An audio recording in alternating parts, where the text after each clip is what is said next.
ग्वालियर में बाबा साहब अम्बेडकर की जो मूर्ति लगने का जो प्रकरण शुरू हुआ था और अब तक जो खत्म नहीं हुआ, उसका रीजन, उसका एक सबसे बड़ा लाजवाब एक सवाल है। ये बाबा साहब के अनुयायी जो है ना पूरे देश में है, बाबा साहब को मानने वाले पूरे वर्ल्ड में है। लंदन जाए या पेरिस जाए, ऑस्ट्रेलिया जाए, बाबा साहब के फैन पूरे वर्ल्ड में है। मेरा एक निवेदन है, वो बाबा साहब की जो मूर्ति लगाने का प्रकरण जो थम नहीं रहा, क्योंकि बाबा साहब के अनुयायियों में इतनी ताकत है, उसको लगवा के ही पूरा छोड़ेगी। लेकिन आप कह रहे लगवा करके छोड़ेगी, वहां पर जो नेता कार्यकर्ता जाता है उसको पीट दिया जाता है। पीटने का कोई सिलसिला नहीं है, ये गोदी मीडिया है, ये दिखाती है, ये अफवाहें फैलाती है। ये गोदी मीडिया कहती है उसको पीट दिया, उसको पीट दिया। बाबा साहब के अनुयायी नहीं तो को पीटते ना को छिते। तो क्या कोर्ट से बढ़कर है क्या वहाँ के वकील? देखो, वो नकली वकील है। असली वकील होते तो उनको संविधान का पाठ पढ़ने का मजा ही कुछ और आ जाता है। क्योंकि जो नकली वकील है, जिसको डिग्री अधूरी है, उसको किस चीज की नॉलेज होगी? उन्होंने बाबा साहब के इतिहास का नहीं पता, उन्होंने देश के इतिहास का नहीं पता, उन्होंने ये नहीं पता देश किसने आजाद करवाया। अरे कह रहे जो बाबा साहब की मूर्ति वगैरह वहां पर लगेगी, क्या वो धर्मशाला है?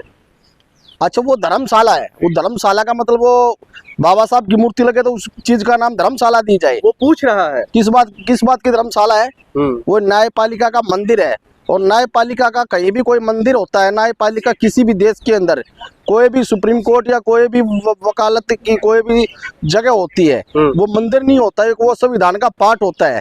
वहाँ संविधान की रक्षा होती है, संविधान चलता है वहाँ से।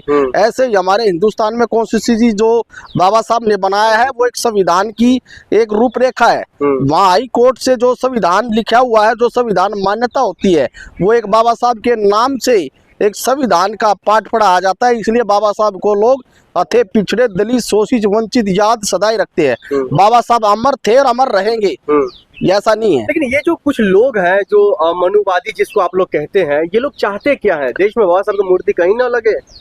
इनके कहने से क्या होगा? हमारे बाबा साहब की मूर्ति तो अम्बेडकर की मूर्ति सुप्रीम कोर्ट में भी लगी है, लगी है ना। अगर उनमें ताकत है तो सुप्रीम कोर्ट की मूर्ति हटवा के दिखा देना, उनके कहने से क्या होगा? लेकिन वहाँ के जज का ये परमिशन था, हाई कोर्ट का आदेश था, उसके बावजूद भी रोकना क्या दर्शाता है? देखिए, हाई कोर्ट के वहाँ के जो हाई कोर्ट के जज का भी परमिशन था, सब कुछ था। मुझे ये लगता है वहाँ की जो न्यायपालिका, जो वहाँ के जज है, वो भी ऐसी मानसिक सोच के व्यक्ति हैं जो बाबा साहब की विचारधारा के खिलाफ हो सकते हैं। लेकिन बाबा साहब की विचारधारा के खिलाफ बाबा साहब का समर्थन बहुत मजबूत है। वो भला ही वो बेस से खिलाफ हो जाए, लेकिन उन्होंने एक दिन माननी पड़ेगी, मुंह की खानी पड़ेगी, बाबा साहब की मूर्ति वहीं लगेगी। लेकिन बाबा साहब की मूर्ति आप कह रहे वहीं लगेगी, वो लोग लगाने के लिए तैयार नहीं हो रहे, तो क्या आप लोग फिर से जाएंगे? वो जाएंगे, ना जाने का सवाल नहीं है, क्योंकि हम शांतिपूर्ण लोग हैं। शांतिपूर्ण तरीके से बाबा साहब की मूर्ति लगाएंगे। हम दंगा उर्दन करने वाले व्यक्ति नहीं है।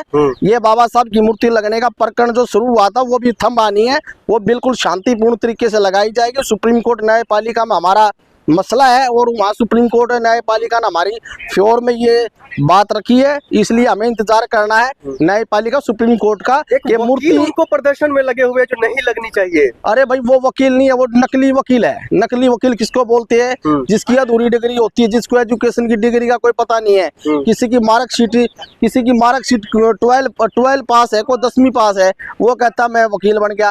अरे उनको ये नहीं पता धारा में धारा कितनी जोड़ी जाती है, कितनी धारा होती है, किस धारा पे क्या धारा लगाई जाती है। उनको बाबा साहब के संविधान से क्या मतलब है?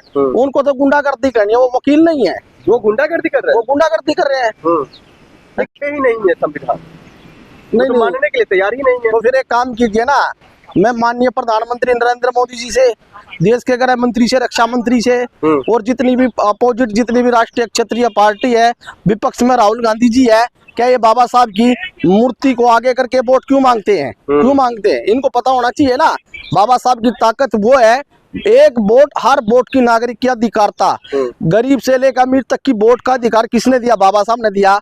अगर ये बाबा साहब का अपमान करने में इतने मजबूत है, तो फिर अनुयायी बाबा साहब के अम्बेडकरों से ये दलितों का क्यों न डोरा पीटते हैं? इसलिए पीटते हैं ना, क्योंकि बाबा साहब की ताकत इतनी मजबूत है कि वहाँ पर मोदी ने भी झुकना पड़ता है, अमित शाह ने भी झुकना पड़ता है, गृह मंत्री ने भी झुकना पड़ता है, देश के विपक्ष ने भी झुकना पड़ता है, क्योंकि बाबा साहब की ताकत इतनी मजबूत है। वकीलों के पीछे कौन रहता है?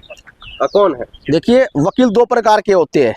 एक वकील होता है अच्छा वकील, एक होता है वकील क्रिमिनल वकील। क्रिमिनल जो होता है, जिसको मजा इस बात का आता है कि उड़ जाने का काम रखते हैं। जो अच्छे वकील होते हैं, जो हमारे देश के को पढ़ के जो वकालत करते हैं वो एक अच्छे वकील होते हैं, वो कभी भी बाबा साहब का विरोध नहीं कर सकते। नहीं, जब विपक्ष का नेता राहुल गांधी का आपने जिक्र किया, राहुल गांधी जी हर वक्त जो है बाबा साहब की बात करते, संविधान खत्म की बात करते, जो संविधान खत्म हो रहा है देश से, तो वो लोग क्यों नहीं जा रहे हैं वहां पर मूर्ति को लेकर के, कुछ बातें क्यों नहीं कर रहे? देखिए, मेरा माननीय राहुल गांधी से एक निवेदन है कि अगर आप लोकसभा में विपक्ष के नेता और इतने मजबूती के साथ हो तो मेरा आपसे अपील है, ये आवाज आपने लोकसभा में भी उठानी है और राज्यसभा में भी उठानी है। और दूसरी बात, राहुल गांधी जी, अगर आप इतने देशभक्ति का पाठ पढ़ाते हो, संविधान की बात रखते हो, थे पिछड़े दलितों की आवाज उठाते हो, तो मेरा आपसे एक निवेदन है कि आपको ग्वालियर जाना चाहिए, राहुल गांधी जी को बिल्कुल जाना चाहिए। अच्छा, लेकिन इन मामलों को लेकर के चाहे वहाँ का मुख्यमंत्री जी बिल्कुल चुप है, उन मामलों को लेकर के, या फिर वहाँ का पुलिस प्रशासन को कोई सुन नहीं रहा है, क्या वजह है? देखो, वजह एक ही है, भारतीय जनता पार्टी की जो सरकार है वो संविधान विरोधी है, वो संविधान को मानती नहीं है। बीजेपी संविधान को नहीं मानती है? नहीं मानती ना। मोदी जी खुद संविधान को मानते हैं, मोदी जी खुद बाबा साहब का पहुंच चुके हैं। अगर भारतीय जनता पार्टी संविधान को मानती तो एक मुख्यमंत्री की हैसियत नहीं है कि वहाँ इस तरह का हथकंडा हो। ठीक है, जब देश का प्रधानमंत्री संविधान को मानने के लिए तैयार है, संविधान की पूजा करता है, तो क्या उस मुख्यमंत्री की हैसियत है क्या वो संविधान को नहीं माने? क्या मुझे ये लगता है, मुझे ये जेल में डालना चाहिए। हाँ, बिल्कुल डालना चाहिए। मुझे ये लगता है कि संविधान के प्रति जो वहाँ के मुख्यमंत्री है मोहन भागवत, जो मोहन यादव जो है वहाँ के मुख्यमंत्री है, उनको मानसिक सोच में इतना एहसास होना चाहिए, अगर आप मुख्यमंत्री बने हो मध्य प्रदेश के, ये भी बाबा साहब का संविधान की ताकत है, नहीं तो आपको भी मुख्यमंत्री कोई मध्य प्रदेश का व्यक्ति नहीं बना सकता था, क्योंकि संविधान की ताकत है। मोहन यादव जी, अगर आप मुख्यमंत्री बने हो तो बाबा साहब की देन है। दूसरा मेरा क्वेश्चन ये है, अगर वहाँ पे किसी प्रकार से ये प्रकरण चला हुआ है ये बाबा साहब की मूर्ति को लेके, मैं ये माननीय मुख्यमंत्री से निवेदन करना चाहता हूँ, आपकी कलम और आपकी दवात और आपकी पावर है, आप इस मसले को 2 मिनट में खत्म कर सकते हैं। लेकिन मुझे ये पता है कि वहाँ का मध्य प्रदेश का मुख्यमंत्री डम्परेली मुख्यमंत्री है, डम्परेली मुख्यमंत्री है, जो कि किसी के दबाव में आके अपना बयान नहीं दे पा रहा। वो मुख्यमंत्री डम्परेली है। अगर मुख्यमंत्री ओरिजिनल हो, अगर मुख्यमंत्री में अगर हौसला हो, तो अभी तक इस मसले में 2 या 4 दिन लगने थे और बाबा साहब की मूर्ति लग जाती और कोई झगड़ा नहीं होता और देश में खुशहाली आती, कोई दिक्कत नहीं। अगर ये बाबा साहब की मूर्ति को लेकर मध्य प्रदेश में ये बार बार इस तरह की अच्छी हरकतें करते हैं, तो ये मध्य प्रदेश के लोग इतने कमजोर नहीं है, जो कि ग्वालियर के भी लोग इतने कमजोर नहीं है, देश के भी लोग इतने कमजोर नहीं है, जो बहुजनों के ऊपर अगर कोई उंगली उठाएगा तो बहुजनों के लोग उठा ले बैठे हैं। ये बाबा साहब की मूर्ति वहीं लगेगी और लगेगी और लगानी पड़ेगी।